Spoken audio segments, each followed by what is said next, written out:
The fact that Phil physically has to meet the team at the location to eliminate them shows the amount of twists and turns this season's gonna have. What up, everybody? This is Willie, and today I'm finally getting around to doing my first coverage of the Amazing Race, and I'm covering Amazing Race 37, which the season had just wrapped up now, and I can go through the story of the season and reviewing each leg one by one and sharing my thoughts along the way. And after the review, I'll also do an assessment on the average placements the teams have to really have some further assessments on how this season's legs were structured. And since it is my first Amazing Race video, I might as well go on a brief explanation on what the game is about to anyone who's new. It's a competition-based reality show where usually 11 to 12 teams of 2 race against each other around the globe to win $1 million, and they must do various tasks in every leg that they compete in order to continue racing and survive each of the legs. Or else, if they arrive at the pit stop last, they're eliminated, and it continues on until it's the final 3, where the first place team on the final leg wins the $1 million. So with all this being said, let's get right to the review. The season begins featuring 14 different teams racing on this season, which is the highest amount of any US season so far. They all then make their ways to book their flights to get to their first leg, which is located in Hong Kong. And half the teams get on separate flights. Once the first flight arrives in Hong Kong, the first few teams make their way by taxi to the location of a clue box that's near a landmark. And Anna and Jonathan have a huge lead, where after getting the clue, they make their ways to the boat, where they arrive at the first departure, considering the next departure is not until a chunk of minutes later. And they have a huge lead in the leg, passing by the roadblock, but then their lead are halted when they're waiting for the return boat. Meanwhile, the other teams, including the ones from the second flight, make their ways to catch up to Anna and Jonathan, officially abolishing their lead. And while every other team is doing fine, the likes of Courtney and Jasmine and Lauren and Jackie are struggling to get a taxi and are in the back of the pack. So then the teams face a new twist in the game, which is the fork in the road, which is just described as basically another detour, but you cannot switch. There's a limited amount of teams that can do a certain side, and the last team from each side will be eliminated. So the two sides are either dancing or singing, and the dancing side dominated the most, and they were the first actual teams to arrive at the pit stop. Courtney and Jasmine were able to catch up and overtake a team like Mark and Larry, and they were able to scrape by, meaning Mark and Larry are last on the dancing side, so they've been eliminated. Meanwhile, on the singing side, with everyone else being pretty much ahead of Jackie and Lauren, they couldn't really catch up to them and unfortunately ended up being last, eliminating them from the race.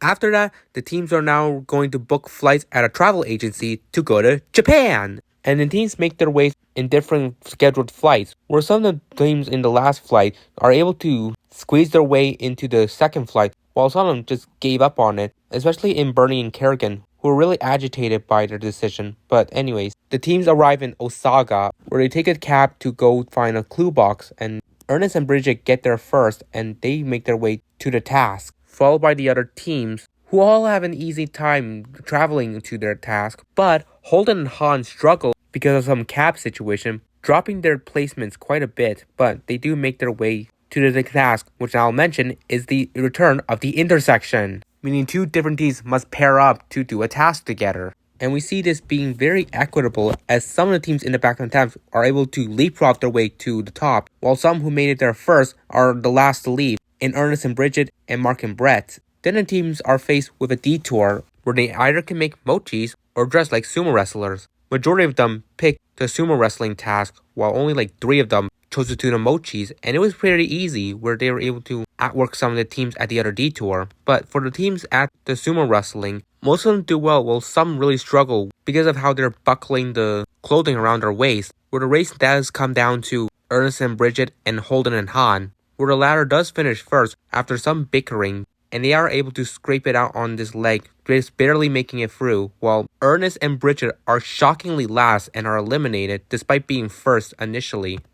So then for the next leg, the teams will now take a train to the town of Kyoto to do their next tasks, and based on departure times, a certain amount of teams take the trains at different times, with Holden and Han being in last. So the first task the teams do is get some fortune paper to dip it in water that reveals the clue to their next location. And so the first few teams make their way to the roadblock, where an express pass is in play, and Anna and Jonathan are successfully able to retrieve one. And while every other team seems to do fine with this roadblock, Courtney and Jasmine have the biggest struggle in this, which drops them significantly to last place, as teams who are behind them would pass them. So then the teams in front make their way to a location where they find the next clue of the route to the next detour, where teams can either make a giant origami or do some kind of target shooting that's kind of a needle in a haystack since you have to do it in one try. Which, as we see, teams who go there struggle so hard that they have to switch to the origami task. Even when the edit would make you think that, oh, they're gonna do it, they still don't, which this is definitely unusual in modern Amazing Race. But with that, all the teams did the origami task, and Scott and Lori take the lead and win this leg. And they are followed by several other teams, leaving by a few left who are struggling, especially Han and Holden, who are just bickering with each other. But they and the other teams are able to complete the task right before Courtney and Jasmine could, officially making them last, and as Phil would say, they have been eliminated. Next, the teams now go to a travel agency and book their flight to travel to Bali, Indonesia, where every team except for Bernie and Kerrigan make it onto the first flight. Once they arrive, the teams make their way to a task where it's first come first serve for the order they depart on the vehicles they'll be operating through the Indonesian jungle. Anna and Jonathan make it first, and they pretty much remain in the lead for the rest of it. Where speaking of, once they got their next clue, they make their way to the roadblock, which is also retaining the driver's seat twist, and since they're reversed, they now get to dictate the amount of work each team gets to do in this roadblock, which once they make their selection, one of them starts doing the roadblock, but seeing how hard it is, even though they gave themselves less to do, they still ended up using their express pass, which made the choice of giving them less to do completely pointless, and essentially screwing over another team that they didn't even want to give much work to, who I'll get to soon. But anyways, the other teams arrive at the roadblock and obviously find out the amount of work that Jonathan and Anna issued them to do, which most of them now express their animosity towards them. And oh boy, good luck to that team whenever a U-turn is in play in one of the next legs. But anyways, only two teams had some struggles in the likes of Rhett and Mark, whose taxi driver pressed the wrong location that had the same name of their actual destination. Then, Bernie and Kerrigan obviously were in the back of the pack, and was unfortunately one of the teams that had to do the most work, despite Anna and Jonathan not wanting them to face that. And furthermore, every other team finished the roadblock before Bernie and Kerrigan, leaving them no chance to catch up with either of the upcoming detours that I'm about to talk about. Where in this detour, the teams must either create some decoration or shops for some fruits, use them to create a crown and actually deliver them while hovering the crown over their heads. And yeah, all the teams complete their respective detours before Bernie and Kerrigan can finish theirs, which does sadly lead to their elimination in this leg.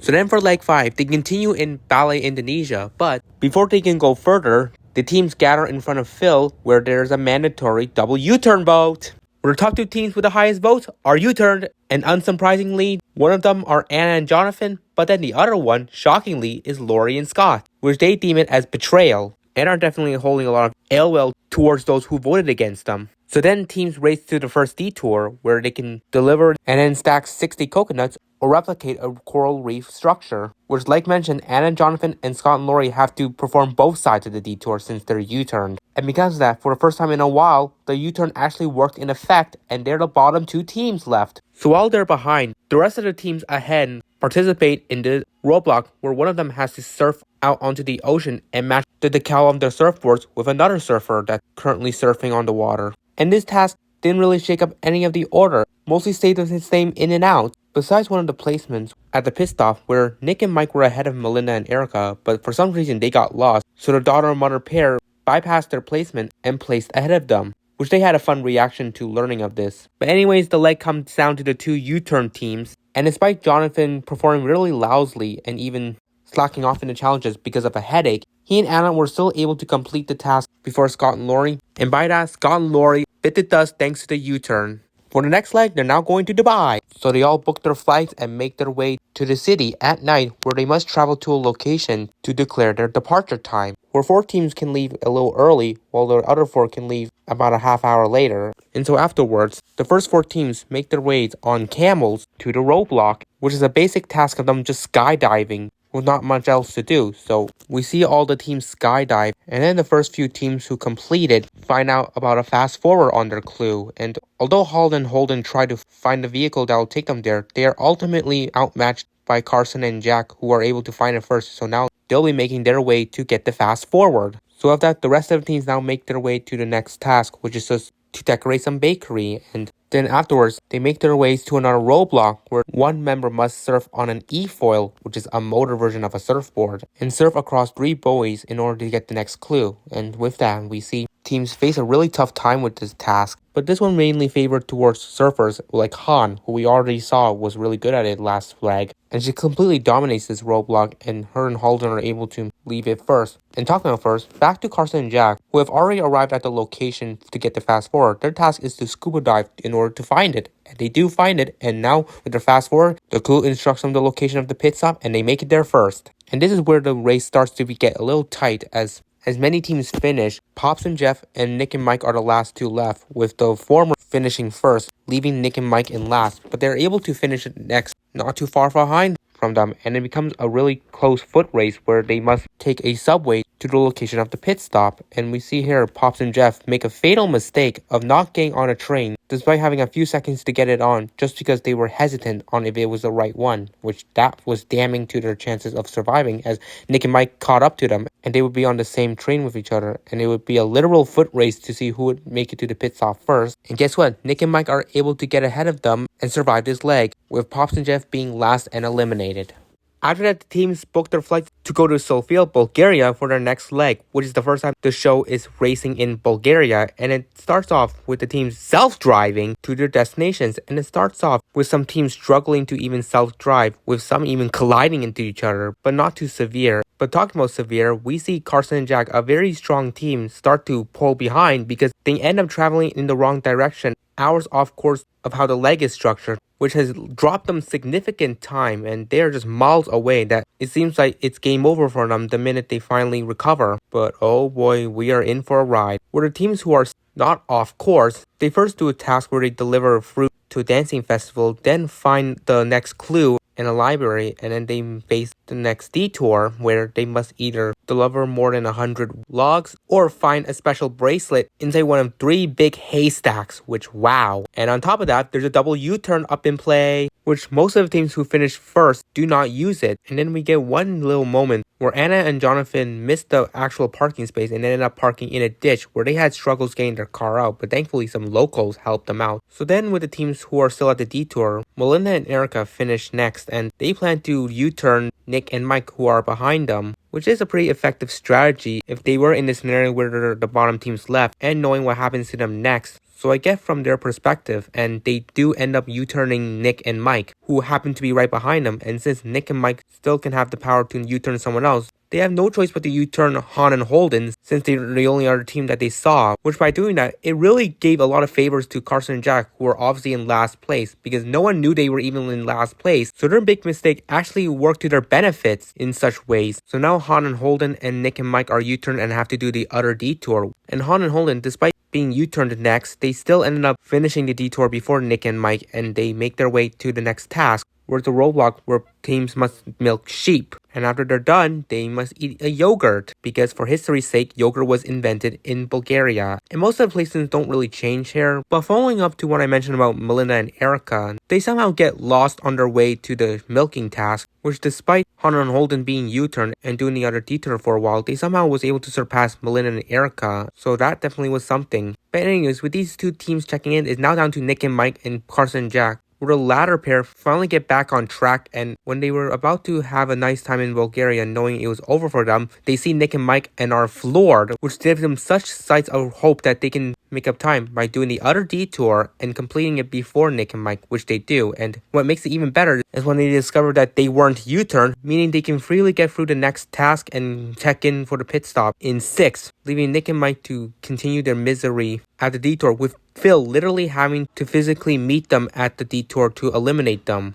So now the teams continue the next leg in Sofia, Bulgaria, where they start off with an express pass up for grabs, and Alyssa and Josiah go for it, where they are tasked to walk on fire for a few lengths before they can reach the express pass, and they are successful with this very scorching task. So the first actual task the teams must do is find a golden crucifix that's thrown into a lake in the middle of a traditional gathering, and all the teams are able to do it, and the next task instructs them to walk on foot to get the next clue at a clique shop, which is very well hidden, and I like that aspect of it. But this is the part where Erica and Melinda misread the clue and they take a taxi to the location, which was stated on the clue that no taxis were allowed, so that's definitely not good for them. Meanwhile, we have another really fun moment where Carson and Jack take the bus and reunite with the man who administered them at the wood chopping detour in the previous leg, which what a crazy coincidence that would be, because it would require a lot of factors for this to happen. One, to show finding this particular man to administer them. Two, the race continuing in the same place in the same country. Three, Carson and Jack themselves needing to be the one to still be racing. And four, obviously them getting on the same bus. But this is definitely something that's going to stick to my mind from this episode. Anyways, everyone gets their clue from the clique shop and they make their way to the university library, where the next task is to translate Cyrillic text to English. And an interesting detail is that it's easily doable if the teams are able to flip their cipher upside down and find the exact details on the back of it, which also teams in front are able to do so, while the teams in the back do struggle a bit with it. But Carson and Jack find it first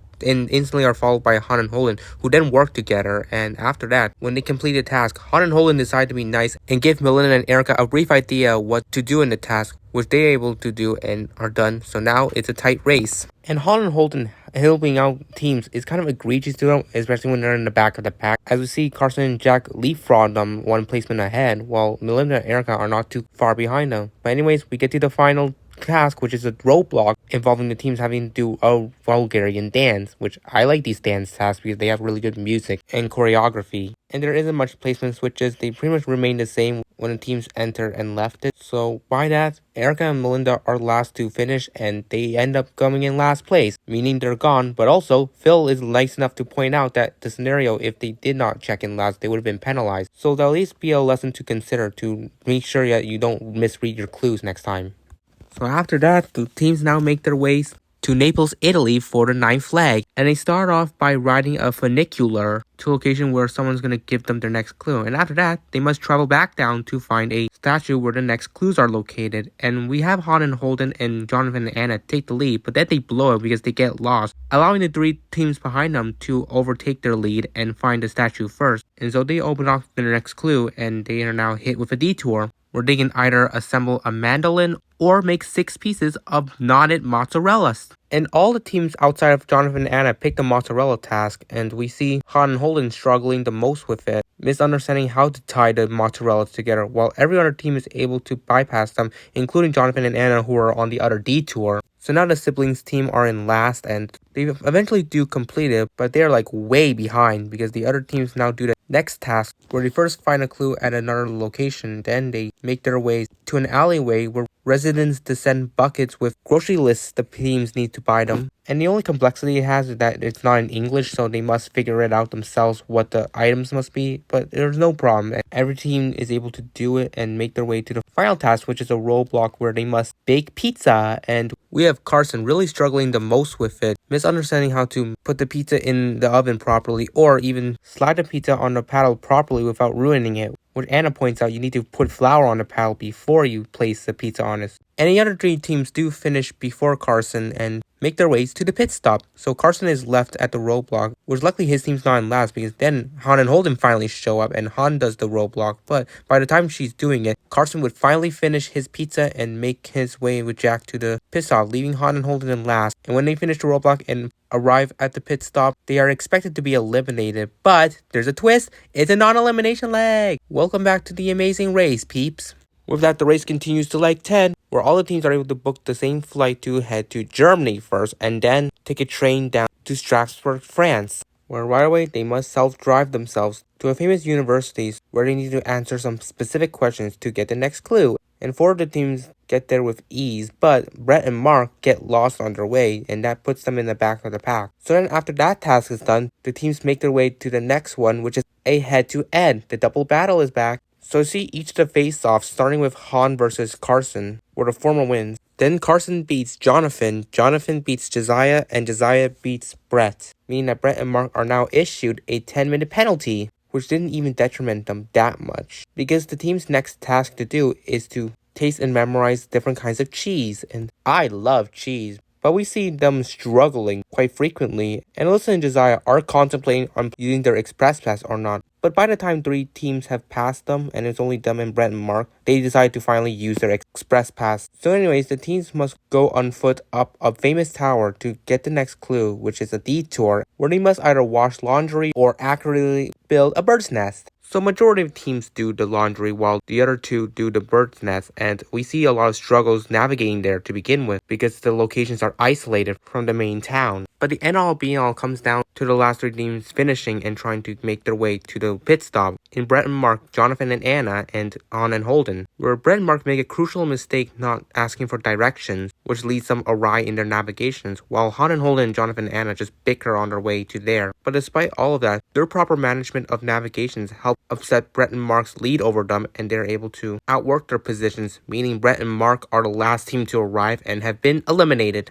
So onwards to the penultimate leg, where the final 4 teams book their flights at a travel agency to go to Porto, Portugal, and all of them make it onto the same flight. And when they arrive, they encounter the last new twist of the season, which is Valley Roulette, where each team can pick one key and it will determine whether they are going to be driving manually or automatically. And we see Carson, Jack, Alyssa, and Josiah get the automatic vehicles, while the other 2, Jonathan, Anna, Holland, and Holden, get the manual vehicles. And so they self-drive their way to a river to do their next route info, which is paddling across shore and then rolling up heavy barrels of wine up a long hill. And 3 of the teams are able to do this without issues. However, Anna and Jonathan gets lost and they have their usual banter during the navigation, but they do make it to the task in last place. But then the other 3 teams ahead head to their next task, which is a roadblock involving archery, which favors Carson and Jack because they're gamers, and also they literally did an archery gesture in the intro sequence, so this is perfectly catered for them, and Carson does it with no problem. Alyssa completes it next, followed by Holden.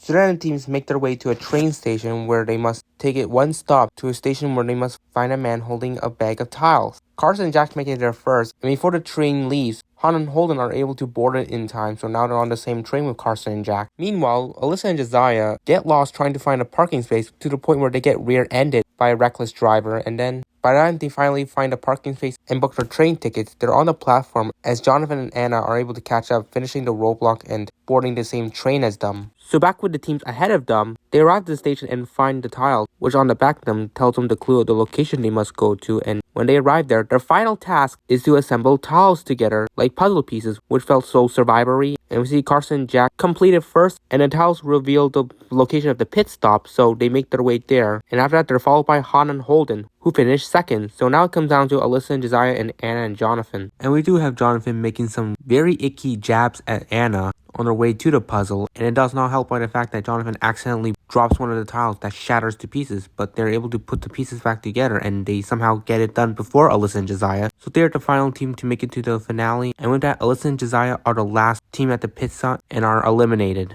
And now the final 3 teams are booking their flights to race in the final leg, which is going to take place in Miami, USA, and they start off with a route info, which is just taking a boat to the other side, and after that, the next clue reveals they're encountering a scramble, a twist where teams can do any task in the order that they prefer. But by how the finale played out, all the teams went in the same order together, where they first start off with the saving task, where they must go out on sea to save a mannequin tied to a buoy, and we see Carson and Jack take the lead, followed by Anna and Jonathan and Han and Holden. So then they all go to the soaring task next. However, Anna and Jonathan were intending to do the sailing task next, but got lost on the way, which caused a hiccup in the placement, allowing Han and Holden to overtake their placements. So the teams do the soaring task next, which is a roadblock, and it does get tough as they must raise themselves above sea level for 60 seconds. But Jack is able to maintain his team's lead, and Han completes it next, followed by Anna, which took her a lot of tries. So then the teams do the final task, which is sailing, where they need to manually sail a tiny boat, and there's no placement changes at all. So when each team finishes this last task, they're given a clue to the location of the next clue, which turns out to be at Domino Park. So Carson and Jack arrived there first, and they received their clue to their final destination. So while they're making their way there, Han and Holden are not too far behind. but then as they're crossing an intersection, they collide into another vehicle. The twists and turns this season leading to these car collisions, but they're just minor, thankfully, and the person they crash into is fine with it. So Han and Holden arrive at Domino Park and are later followed by Jonathan and Anna. So then we get to the final task, the best one of every final leg, which is a memory task, and this one in particular is puzzle related, where they must assemble each sign that labels the specific twist they encountered each leg in chronological order, and then they must build together a giant puzzle spelling out the amazing race, and then each letter has specific pieces that depict the country that they visited. So it's a pretty wild final task, but Carson and Jack maintained their lead and they completed first, getting the clue to the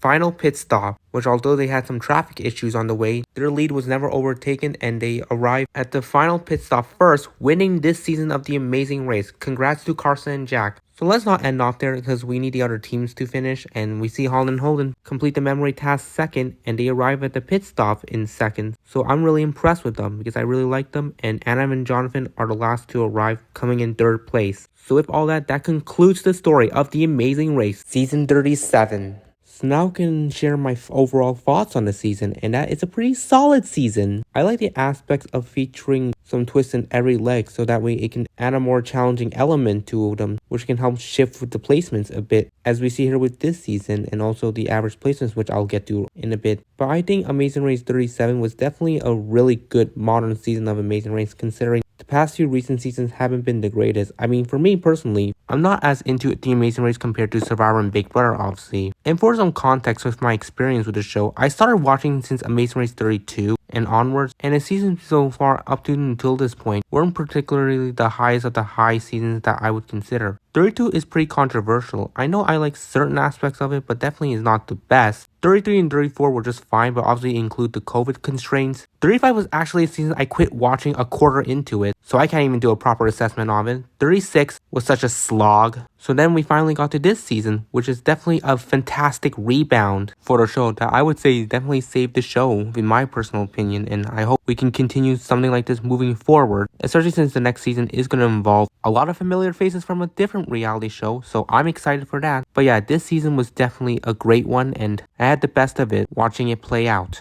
So now let's get to assessing the average placements, and we see here that it is a somewhat fluid season with how the legs are structured that leads to these placements not being as rigid as they were before. Or as we can guess, the twists really factor into the shift with these placements, where we see here Lori and Scott having a very high average placement, much more than the teams who got eliminated after them, even Han and Holden, who were a finalist, which obviously the U-turn factored into their elimination. In the aforementioned team themselves, Han and Holden, having the lowest average among the final three, because they were a team that was really in the back of the pack for most of it. But because of how fluid the legs played out, it really was their biggest saving grace to the journey, where they would have an impressive underdog run that would make them unexpectedly second place, which I see no one would have ever expected from them. And I guess besides that, the only other placement that can be noted is of Alyssa and Josiah and Brett and Mark, where they were among the stronger teams of the season, and for them to be eliminated back to back in the last two legs before the finale really shows how much flexibility can make the competition vary in such interesting ways, which is very refreshing to see after the dominance the team that won the last season had. So this is taking steps in the right direction, and the chart here really shows the improvements with the flexibilities of these legs. So that wraps up everything, and I appreciate every one of you tuning in for my review of Amazing Race 37, and I'll make more videos related to this show as well, so keep an eye out for that. So yeah, thank you all, and I'll see you in another video.